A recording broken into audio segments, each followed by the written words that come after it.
Bienvenidos a la Noche Cósmica de la Oveja Eléctrica, el programa de ciencia y pensamiento de Canal 22, en donde hoy hablaremos sobre lo que nos revelan Borges y la neurociencia en torno a la memoria, con el destacado investigador Rodrigo Quián Quiroga, graduado en Física en la Universidad Nacional de Córdoba y doctorado en la Universidad de Buenos Aires.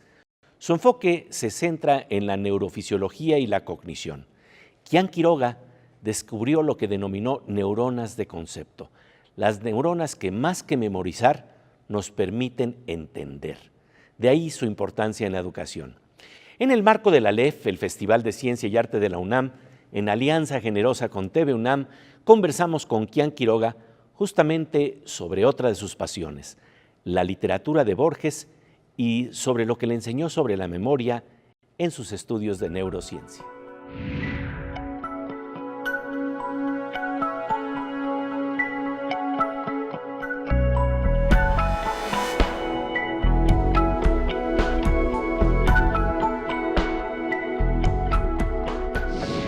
De verdad, nos da mucho gusto que nos acompañes, Rodrigo. Un placer estar acá. Y bueno, para hablar justamente de la novela con la que construimos nuestras vidas. Hay una construcción que tenemos de los episodios que vivimos, cómo los recordamos, qué historia y qué hilo narrativo tenemos. Y en este marco es muy interesante que dentro de tu trabajo científico también podríamos ver una especie de novela, una especie de narrativa que arranca con una curiosidad que tiene que ver con el mundo de Borges, pero porque vamos a hablar de cómo se conecta el mundo que exploraste en tus lecturas de Jorge Luis Borges, de este gran memorioso, con tus investigaciones, con la novela que hoy en día trazas en tu vida. Sí, seguro, seguro. Háblanos entonces de esto, de lo que ocurrió. ¿Cómo encuentras a Jorge Luis Borges? Y Borges, yo estudiaba en exactas, estudiaba física, y yo admiraba mucho a Borges, leía mucho sus cuentos, a tal punto de que uno de mis cuentos favoritos de Borges es el Aleph, donde él se plantea el infinito. Él describe el infinito de una manera que a mí me pareció brillante, y el Aleph se sabe en matemática que es el nombre que se le da al tamaño del infinito, lo que decimos en matemática la cardinalidad del infinito. Y lo interesante es que hay distintos tipos de Aleph, hay Aleph más grandes que otros, está Aleph 0, Aleph 1, y a mí me fascinó tanto esto, pero por Borges, que terminé haciendo un curso de cálculo avanzado, que era para matemáticos puros. Yo estudiaba física, no correspondía a mi currículum, pero me terminé metiendo en ese curso solamente por la fascinación por Borges, ¿no? Por la fascinación por el Aleph. Entonces a mí Borges es como que me vino marcando ya de hace mucho tiempo. Y bueno, imagino que hablaremos de un descubrimiento que hice hace unos años, y pensando en qué quiere decir este descubrimiento, me terminé acordando de un cuento de Borges, Funes el Memorioso, y ese cuento me dio la respuesta a todo lo que yo me venía planteando.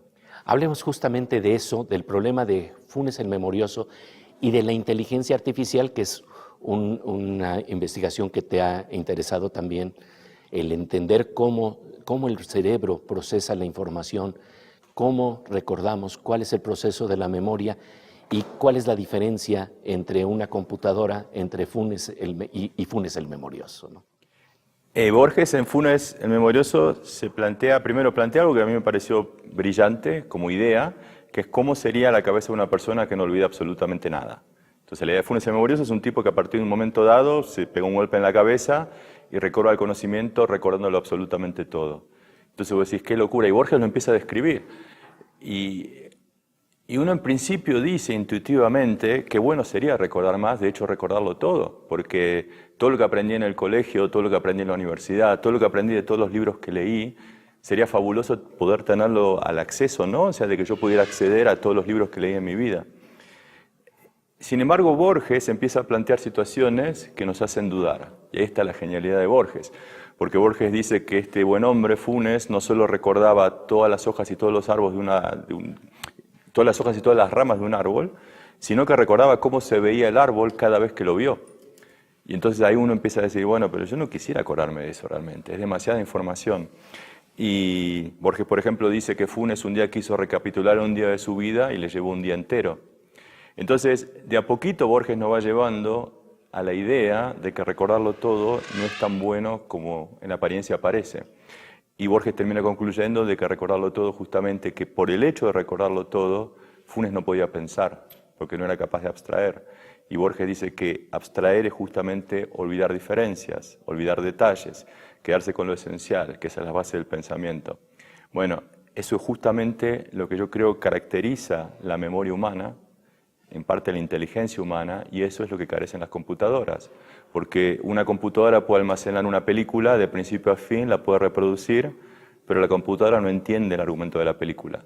Nosotros, en cambio, no recordamos el argumento de principio a fin de una película porque olvidamos gran parte de la película, sin embargo la podemos entender.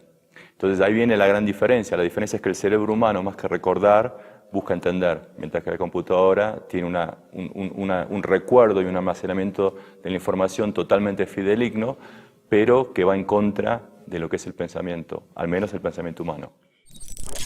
Más que recordar, el cerebro busca entender. Y esto sucede a través de un importante descubrimiento que hizo Rodrigo Quián Quiroga. Se trata de las neuronas de concepto, las que nos distinguen de la inteligencia artificial que hasta hoy en día solo simula entender. Después del corte seguiremos conversando con Quián Quiroga sobre este fascinante tema que más que memorizar nos permite esencializar, comprender. Mientras tanto, pasamos a una sección con nuestra querida compañera Aura López, quien nos habla de investigaciones de vanguardia y proyectos vinculados al conocimiento que se impulsan hoy en día en nuestro país.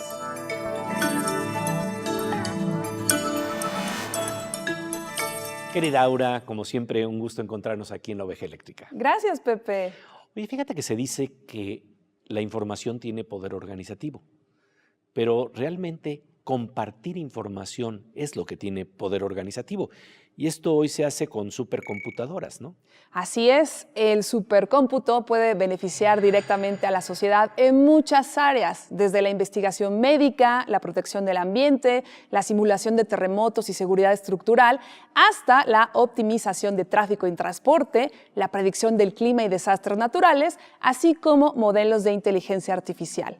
Por ello, el Consejo Nacional de Humanidades, Ciencias y Tecnologías, CONACYT, desarrolla la Red Nacional de Cómputo Científico de Alto Rendimiento, la Red Atotostli, conocida por sus siglas como REDATO.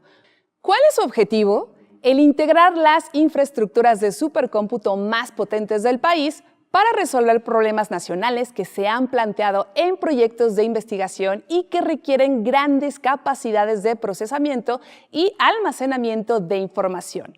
Actualmente, REDATO cuenta con 7 nodos que facilitarán este proyecto para que las personas investigadoras, docentes y estudiantes de posgrado realicen sus proyectos por medio de una plataforma de software libre y código abierto.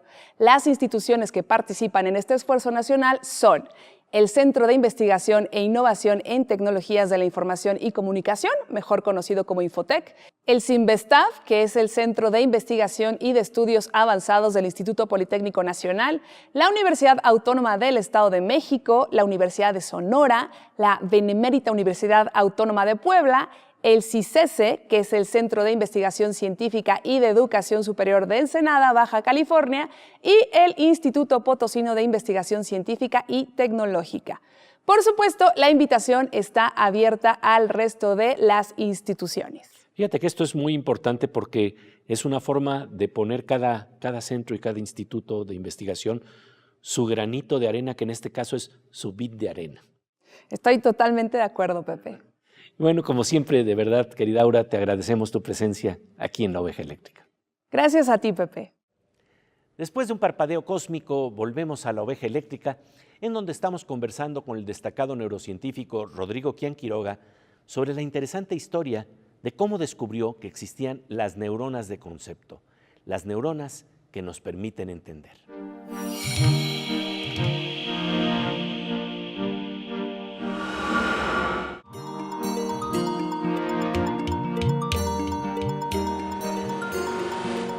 Como de rayo con tintes verdes y dorados que ilumina los secretos del cerebro, estamos de regreso en la noche cósmica de la oveja eléctrica para seguir conversando con el investigador Rodrigo Kian Quiroga, profesor del Instituto de Investigación del Hospital del Mar en Barcelona, sobre su descubrimiento de las neuronas de concepto que responden, por ejemplo, a las fotografías de Jennifer Aniston o de Maradona.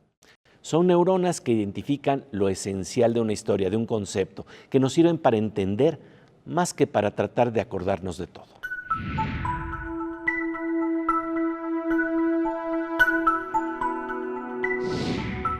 Y tú empiezas a hacer unas investigaciones que justamente tienen que ver con cómo conceptualizamos, cómo unimos y ligamos los puntos para entender que esto es clave. Hablemos precisamente de ese hallazgo, cómo se fue generando, qué condiciones tuvo, porque realmente hay varias confluencias que se dan en la novela de tu vida, que tienen que ver precisamente con que el hecho de que eres físico, eres matemático y estás haciendo neurociencia y tienes formación en literatura y tienes formación en filosofía, y hablemos cómo precisamente esos puntos también se van ligando para entender algo que es esencial en términos del procesamiento de la información en el cerebro. Bueno, yo estaba en Alemania, yo hice mi doctorado en matemática en Alemania y estaba haciendo un posgrado en lo que se llama sistemas dinámicos y en mecánica estadística. O sea, son cosas muy teóricas de física, antes hice cosas más teóricas de matemática. Y me sale la oportunidad de ir a California, a Caltech, para poder realizar registros de neuronas en humanos, cosa que era única en el momento. El tema es que para poder registrar neuronas individuales, la única manera de hacerlo es introduciendo electrodos dentro del cerebro. No se puede registrar de afuera. De afuera registramos electroencefalograma, resonancia magnética por imágenes, la actividad global del cerebro, pero con estos métodos no podemos decir qué está haciendo cada neurona. Hay una analogía para entender cómo se registra a través del electroencefalograma lo que está pasando en el cerebro y esta capacidad de ir más a fondo. O sea, el electroencefalograma es como si estuviéramos a 2 cuadras de un estadio de fútbol con un micrófono apuntando al estadio, tratando de predecir lo que está pasando dentro del estadio. O sea, tratando de entender lo que pasa dentro del estadio. Las conversaciones de la gente, lo que está pasando en el partido. Cada tanto un equipo meterá un gol y se escucha, gol, se escucha muy fuerte y entonces nosotros diremos, alguien metió un gol. Pero básicamente es eso. Nosotros no podemos decir si el win izquierdo desbordó, si hay un córner, si hay un lateral. En base a la información desde tan lejos, desde tan afuera, no se puede. Entonces el electroencefalograma está apoyado sobre el cuero cabelludo, los electrodos, y estamos muy lejos de la actividad de las neuronas, de cada neurona. Sin embargo, si ponemos electrodos adentro del cerebro, pasando por muchos procesos técnicos que son fundamentales, eventualmente podemos registrar la actividad de las neuronas. Ahora, ¿cuándo se ponen electrodos dentro del cerebro de una persona? Esto se hace rutinariamente, o en muchos casos, con pacientes que sufren de epilepsia que no es controlable con la medicación. Se llama epilepsia refractaria. Entonces, estos pacientes se evalúa la posibilidad de tener una intervención quirúrgica que pueda remover el foco epiléptico para tratar de curar al paciente. Ahora, antes de hacer esa operación quirúrgica, se ponen electrodos dentro del cerebro para tratar de identificar exactamente de dónde vienen las crisis epilépticas y así poder hacer una prognosis de la operación. Entonces, los pacientes están una semana en el hospital con los electrodos intracraneales dentro del cerebro por motivos clínicos, para tratar de curarlos. Pero en esa semana que están en el hospital, nos dan la oportunidad nosotros, los científicos, de poder ir, por ejemplo, a mostrar fotos y ver si alguna de las fotos que mostramos hace que alguna de las neuronas que estamos registrando responda. Entonces yo cuando empecé a hacer estos experimentos, me empecé a involucrar con estos experimentos. Yo venía de matemática y de física, y entonces dije, si yo uso algún método que aprendí en matemática y otro que aprendí en física, puedo juntar eso y capaz que puedo ver información que otra gente no está viendo. Y bueno, cuando hice todo eso y empecé a hacer los experimentos, de repente empiezo a ver neuronas que la gente no había visto antes, y la más famosa fue una neurona que empezó a responder a cualquier foto de Jennifer Aniston, y a nada más.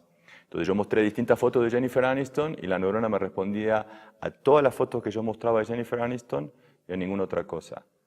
Lo interesante era que las fotos eran muy distintas. Entonces la neurona no me respondía a una foto especial por algún motivo dado de la imagen, de que ella estaba de frente o de perfil, el contraste con lo que había atrás, sino que me respondía a ella. Entonces me estaba respondiendo al concepto Jennifer Aniston. Y así como encontré estas, encontré muchas otras que me respondían a distintos conceptos. A Maradona. A Maradona, a Halle Berry, a Luke Skywalker, o sea, un montón de gente muy, muy conocida para los pacientes. Y a partir de ahí, estos registros, bueno, se hacen en un área que se sabe que es clave para la memoria, se llama el hipocampo. Entonces yo me hacía la pregunta, ¿por qué tengo neuronas que me responden a cosas tan abstractas, a estos conceptos, Jennifer Aniston, Maradona, Halle Berry, en un área que es clave para la memoria? Y ahí vino Funes, ahí vino Borges, que de alguna manera me dijo, a través de las lecturas, porque justamente así es como trabaja nuestro cerebro, porque así es como recordamos. Tendemos a recordar abstracciones, conceptos y a olvidar detalles. Y si no hiciéramos eso, terminaríamos como Funes el Memorioso. Funes el Memorioso, el personaje memorable de un cuento de Borges, tenía la cabeza tan llena de datos que no los podía interconectar. Borges nos dice que Funes, por ejemplo, se sabía las formas de las nubes de todos los amaneceres. Sin embargo, esa prodigiosa memoria no le servía para entender. ¿Cómo se aplican los descubrimientos de Kian Quiroga en la educación? De ello seguiremos conversando después del corte. Mientras tanto, nuestro querido doctor Morsa, el físico Manuel López Michelone, nos interna en las imágenes y conceptos detrás del mundo de la informática y las computadoras.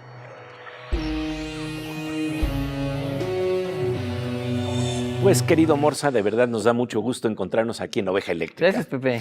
Y para hablar de este tema tan interesante de qué es lo que está detrás de las imágenes que nos permite conectar los puntos y realmente entender. ¿Por qué las computadoras no pueden decir eureka? Mira, Pepe, si hacemos una analogía con las redes neuronales que están tan de moda, donde finalmente es un modelo bastante sencillo de lo que las neuronas hacen. Vamos, no se meten con toda la bioquímica, simplemente es la parte como lógica de cómo funcionan, y hay un montón de funciones matemáticas las cuales simulan este efecto de cuando se llega a un umbral en la neurona, que se le manda una señal, se llega a un umbral, entonces la neurona responde y manda un evento, una chispa o algo que le dice a la otra neurona, hazme caso. Y se ha trabajado mucho en eso, y obviamente hay muchos tipos de entrenamiento neuronal, sobre todo para las redes neuronales artificiales. Y hay uno que es el entrenamiento que tiene que ver con la información que tienes detrás para tratar de encontrar la que viene, que además ya sabes cuál es, pero quieres que la máquina lo encuentre por sí mismo.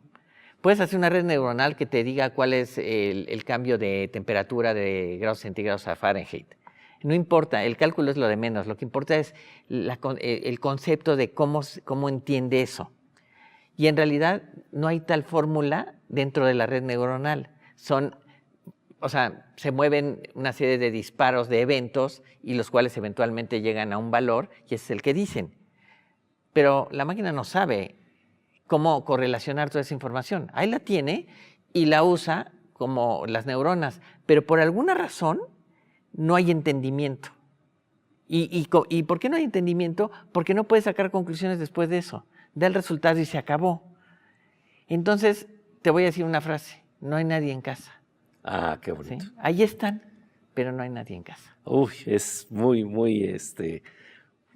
ilustrativa de lo que está ocurriendo, porque el problema realmente es que la inteligencia artificial puede simular, entender, Sí. pero lo que tú nos estás diciendo es, sí, pero es una simulación. No hay nadie en casa. No hay nadie en casa. Así es, Pepe. Pues como siempre, agradecemos tu presencia aquí en la Oveja Eléctrica. Gracias, Pepe. Después de un parpadeo cósmico, seguiremos conversando con Rodrigo Kian Quiroga sobre lo que nos revelan Borges y la neurociencia en torno a la memoria.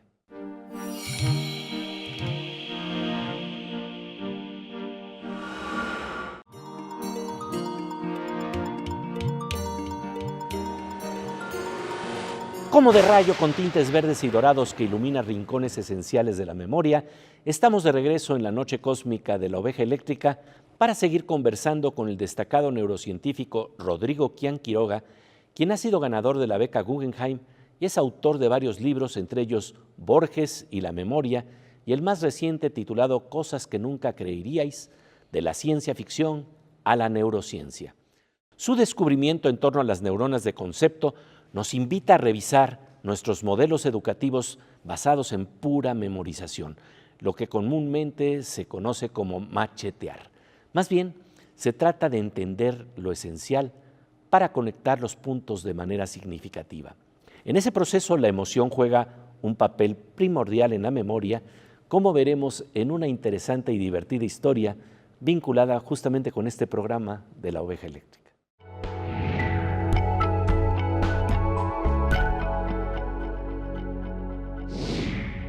Esto tiene implicaciones enormes en la educación, porque a veces se plantea un modelo en el que tenemos que llenar con información a nuestro cerebro, y lo que se está planteando es que el mecanismo es distinto, que es más bien el crear una especie de urdimbre desde donde puedes de alguna manera recopilar información, procesarla, articularla.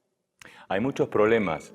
Yo creo que la neurociencia nos está diciendo a los gritos que hay algo que tenemos que revisar, que es cómo educamos a nuestros chicos, cómo nos educamos en el colegio. Primero, tendemos a confundir inteligencia con memoria. No son la misma cosa. Yo te puedo estar recitando a Borges de memoria y vos dirás, qué inteligente. No, no soy inteligente, soy memorioso. Ser inteligente es otra cosa. Ser inteligente es hacer una analogía, es decir, esto de Funes el memorioso lo puedo relacionar con mis neuronas. Ahí hay un acto de creatividad, pero no el hecho que yo te pueda citar de memoria Funes el memorioso. Eso no es ser inteligente. Y casualmente es así como nos evalúan en el colegio, porque básicamente uno se aprende todos los ríos y montañas de América y los tiene que repetir, y el otro día ya no se acuerda de nada porque se tiene que acordar de las fechas y los nombres de los próceres de la Revolución, o se tiene que acordar el nombre de todas las moléculas, o se tiene que acordar del teorema de Pitágoras o de los distintos tipos de silogismos. Entonces es como que en el colegio estamos pasando de un contenido a otro sin pausa. Nos vamos de la filosofía a la religión, a la matemática, a la literatura, a lo que sea, y después nos evalúan repitiendo esa información. Y no es así como funciona el cerebro. Es como remar contra la corriente. El cerebro humano no hace eso. Entonces es como que queremos enseñar a los chicos a hacer algo que el cerebro realmente no hace. Y que justamente es lo que nos distingue de la computadora y de otras especies, la capacidad de extraer información y de olvidar detalles. Entonces, yo creo que nos tendríamos que replantear el sistema educativo y por ahí, en vez de bombardear a los chicos con información, que es un tema tras otro, concentrarse en pocos contenidos, pero tratar de relacionarlos, tratar de entrar más en detalle, tratar de hacer lo que decías vos, construir ese telar de la memoria, contextualizar los contenidos, relacionarlos, y de ahí, de alguna manera, empezar como a tener un conocimiento mucho más profundo. En vez de recordar, entender. No es lo mismo que yo te recuerde qué cosa pasó en ciertos hechos a que yo te los pueda relacionar. Eso me da entendimiento y eso es mucho más profundo. ¿Cómo está ligado ese entendimiento con el sustrato de las emociones? Vamos a contar una historia muy interesante de cuando llegaste a México.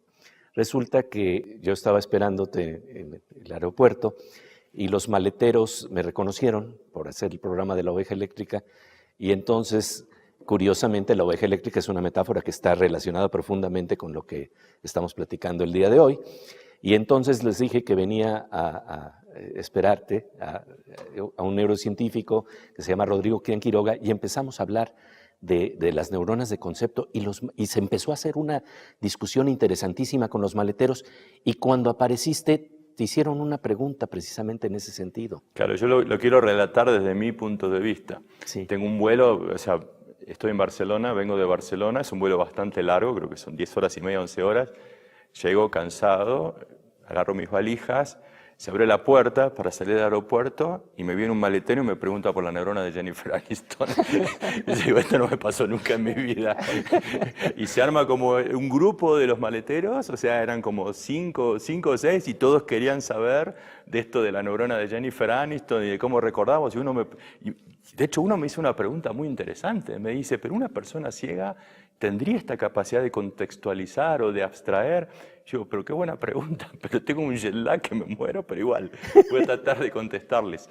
Y sí, fue un recibimiento extraordinario. O sea, es algo que es, volviendo al tema de la memoria, o sea, es una experiencia emocionalmente muy fuerte, porque fue una gran alegría aterrizar en México, llegar y que la primera reacción que tengo de estar en México es que veo una persona que no es de la ciencia, porque es un maletero en un aeropuerto, que se interesa por lo que yo hago en ciencia. Y eso para un científico es lo más. O sea, de que gente de que no esté en nuestra área se interese por lo que hacemos es algo que nos llena de alegría. Así que tengo una memoria muy linda y emocionalmente muy fuerte, de la cual no creo que me vaya a olvidar sobre mi aterrizaje en México.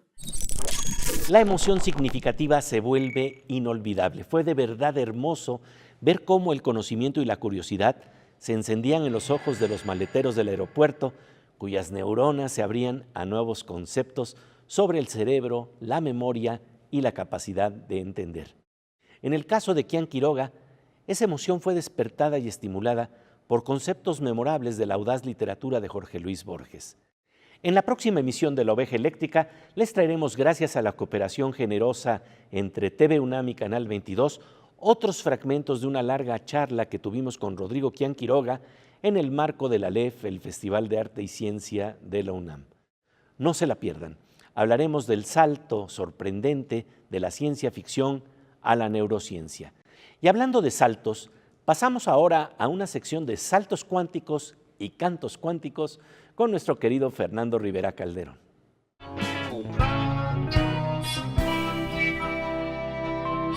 Querido Fernando Rivera Calderón, tengo una gran duda. Pregúntame, Pepe.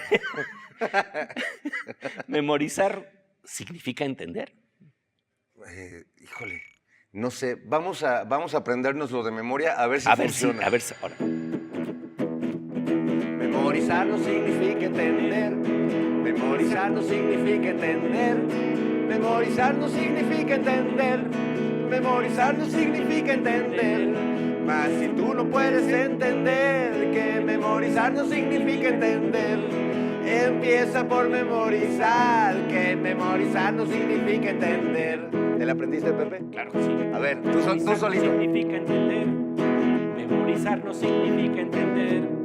Memorizar no significa entender. Muy bien. Memorizar no significa entender. ¿Qué memoria? Mas si tú no puedes entender que memorizar no significa entender, empieza por memorizar, que memorizar no significa entender. ¿Entendiste, Pepe? Creo que no me la memoricé. No, Pepe.